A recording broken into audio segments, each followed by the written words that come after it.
Hey, what is up guys? Phoenix here. This video is going to be another DevPro duel video in ranked. I'm going to play with this Subterror Metaloes deck again. I'm going to do multiple videos of this in the same day, just because I felt like it was something, worthy of potentially showing, some of the deck's weaknesses, showing more interactions with the deck, just, being able to actually show its strengths and weaknesses in a expanded sample size, as well as just ultimately, because I'm going back to this DevPro duel in ranked format for a little while, I felt like it was, a worthy thing to pad out videos with, to just do a few more because of the fact that I haven't been doing a lot of content recently because of scheduling problems and stuff like that. But I went over a lot of what I liked about this deck in the previous video that I played, the previous duel video against ABCs, and ultimately I'll just touch on them again very briefly. You have cards like Jet Synchron, which you have access to by drawing it, or Foolish Burial. You can bypass your normal summon a few different ways.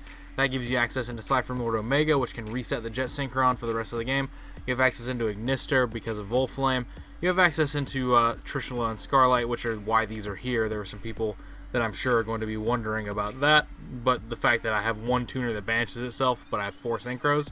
It's for versatility, as well as the fact that it can put itself back, but I have been thinking about upping it to 2, or maybe putting in the odd glow up bulb. But this deck has some really cool interactions, mainly to get out of the early game with the Metaloes cards assisting your Subterrors in the form of your Metaloes monsters, popping your Subterror Nemesis Archer to get your guy set on the board and start your plays moving.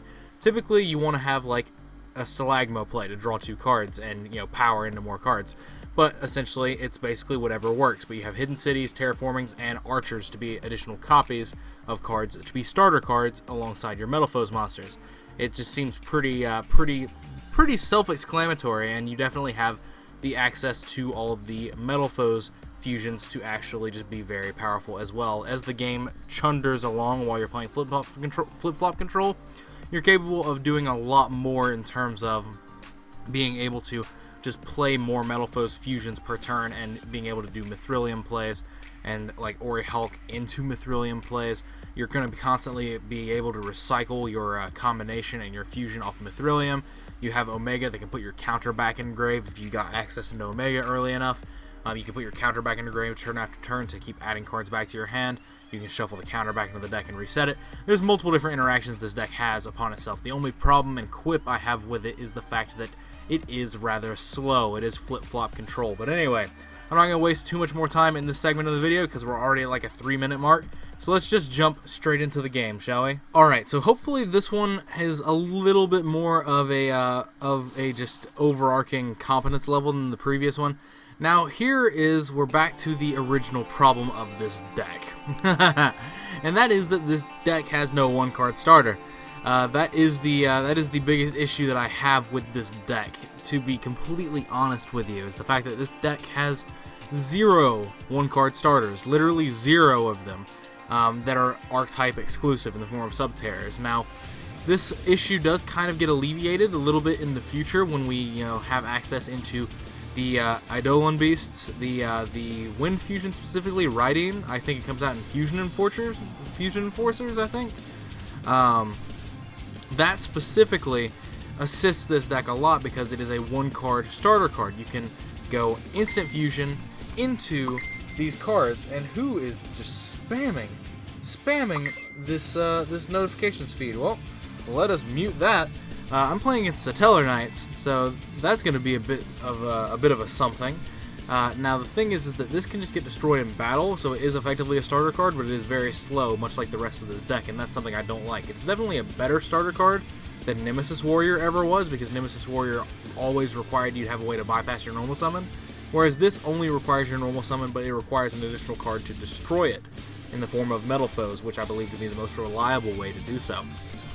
But yeah, there's multitudes of different things that are kind of problems with the deck. Oh, well, you're just gonna go into in phase. I'm immediately twin twistering 2 of them. You're not getting me with this. Aw, Sanctum. Oh, he's popping my Hidden City now. Well, that's unfortunate. Oh, look, now it doesn't even matter. Well, alright then. So we'll just use this, and we'll add a, I guess now I have to add Nemesis Warrior so I can normal summon it. And then that's going to get me Steiger Kraken, so I guess there's that as an option. So yeah, no, no, no. This is what I get for just not thinking. This is what I get for thinking and then doing like 3 steps in the future.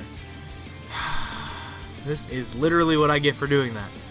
I get to attack over the Deneb, but it doesn't even matter. I could have had Nemesis Warrior.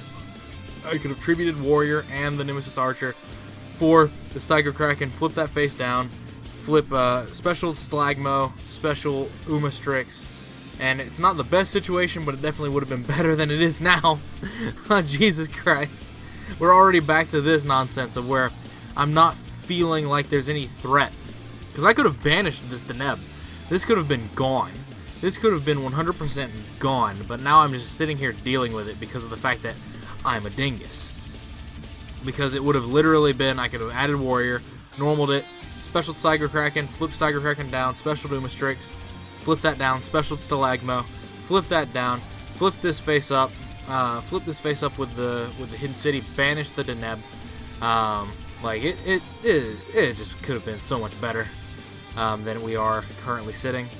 But as it stands now, this is probably going to get Castelled. He has resolved a Pot of Desires, interestingly enough. He is Twin Twistering my Hidden City, which does not seem to be very beneficial. Like, there's no reason for him to have Twin Twisted that.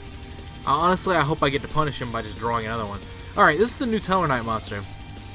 All face-up monsters on the field become dark. Special summon from your extra deck 1 like Satellarknight using this face-up card. See summon for the rest of the turn. You cannot see summon for the rest of the turn. Okay.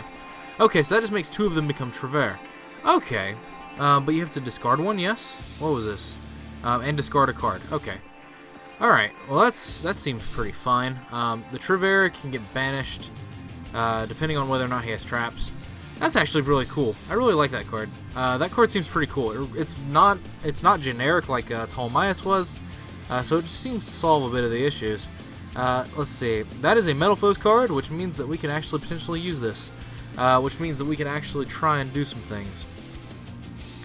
So we could activate our scale, use the scale, set a card, and then we have to deal with this Trevere in some way, shape, or form, right?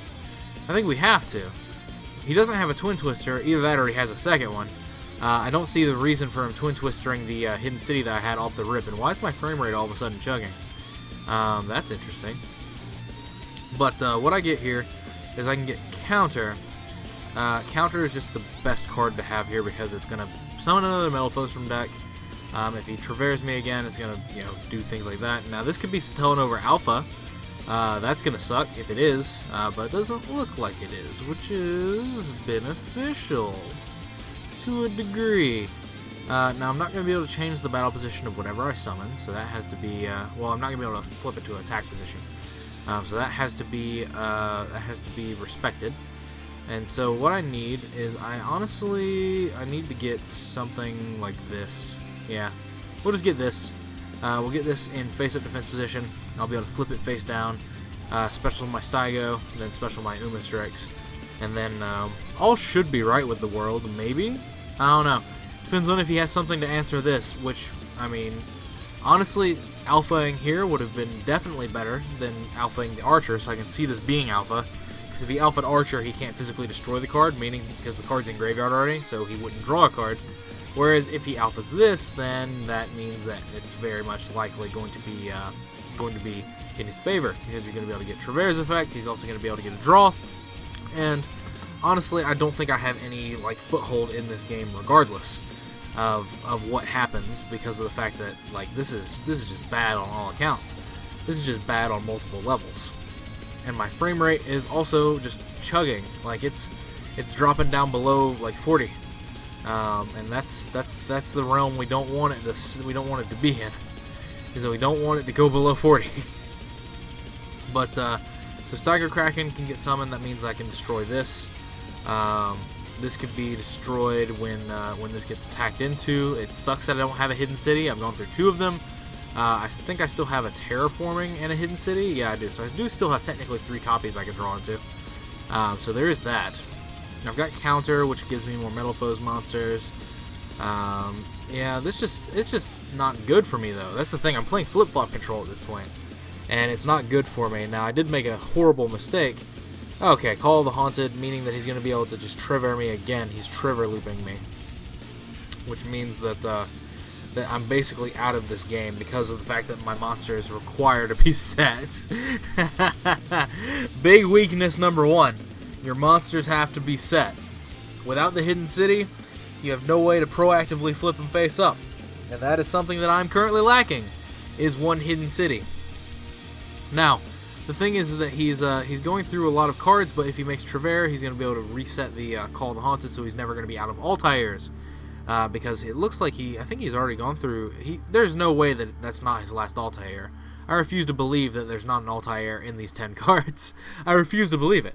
There's no way you can convince me that there's not an Altair there, but I'm going to get Trevered. He can add a Nuklehigh, or he can summon a Nuklehigh. Nuklehigh can send a monster. He can overlay with Altair Deneb and Nuklehigh into Trevere, bouncing his Trevere, and bouncing his Call and his Altair. So there's definitely that as options. Yeah, there we go. So he gets to bounce these two.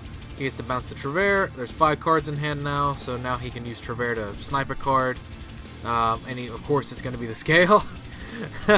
Why wouldn't it be? Why wouldn't it be the scale? Now I have to draw 2 pendulum scales off my next draw, which is physically impossible in this deck because there's no card like Pendulum Call in this deck. Or Monkey Board. Like, this is just bad. This is just 100% bad for me. Can't deal with it. And that's just one of the weaknesses of this deck, is this deck loses to things that prevent you from flipping your monsters. And whether that be answering Hidden City, whether it be this bullshit in the form of one of the best Xyz monsters, one of the best archetype specific Xyz monsters in the game's history, whether it be a few different things. There's just things keeping me from playing this game, and ultimately it's going to be a problem. See, look, there's a scale. But I can't do anything with this scale because none of my cards can actually be played. So I'm just gonna keep taking the dick from this Trevor. Like that's the issue. I'm just gonna keep taking the dick. I'm just gonna keep getting shafted because he can just flip this Call of the Haunted. He can just go through the motions. He can just go through the very autopilot motions of just summon Altair on every single one of my end phases.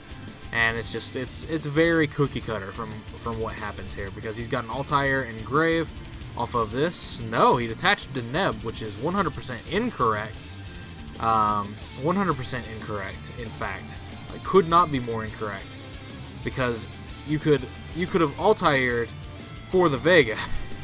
The Vega could have summoned another card from hand. Now you're just Vegaing for Altair, which is honestly not as good of a result. So like it's the difference between 4 monsters and others, because you could have just kept looping this Altair back to your hand over and over and over again, like this same one, and then have one engraved to summon off Call of the Haunted, and it could have just been every one of my end phases you're summoning 4 monsters. But as it stands now, you're not doing that. But it doesn't matter. I don't know why I'm acting like this is next level theory of anything. I'm still losing. In fact, I'm losing literally right now. Because he's attacking with everything. He sees that it's game, which is very, very good, because some other people would just be like, oh, I'm going to make my second Trevor, take a card out of your hand. Like, that's what some people will legitimately do. They'll just, like, not see game when they have it, and then they'll just take a card out of my hand, but I still get another turn. So there is that. But yeah, I just 100% handily lost that one. That was my game to lose, 100%. That new Satellarknight card is actually really, really good. I actually forgot that thing existed. Which one is my opponent's graveyard? Like F5? Yeah, this. What is this called? Batlomus? Batlomius. Alright. Dark Satellarknight. Batlomius. I'm Batman. But it takes 2 level 4 Satellarknights, becomes dark, detach material, discard a card, special summon a light Satellarknight Xyz monster. And for the rest of the turn, you can't Xyz summoned. It's treated as an Xyz material. This can activate if you have 7 or more Satellarknight monsters with different names in your graveyard. It can be activated on your opponent's turn. Okay. I don't know how often that's going to come up, or if it's even possible to reasonably get that off. But you can Trevere your opponent on their turn, which is pretty cool. But anyway, that is it for this video. I'm gonna let this one rest for a bit. As always, guys, thanks for watching. Like, comment, subscribe to all the nonsense you usually do. Links are in the description to Facebook, Twitch, background music playlist. If you want to check any of those out, they're definitely there for you to use as resources. If you like this video, give it a big thumbs up. If you know some people that might also like my content, I encourage you to share my videos around to them and show them to them. Maybe encourage them to subscribe as well. Helping grow the channel subscriber and viewership base and overall just influence is a fantastic way to show your support, and it is greatly appreciated and helps me make content in the future. Justify making more content, helps keeping me make content if that's something you want to see. If I can keep not tripping over my words. But other than that, thank you for watching as usual. Thank you for your time. Thanks for watching, as I've already said. And as always, guys, take care. Let me know what you guys think in the comments down below.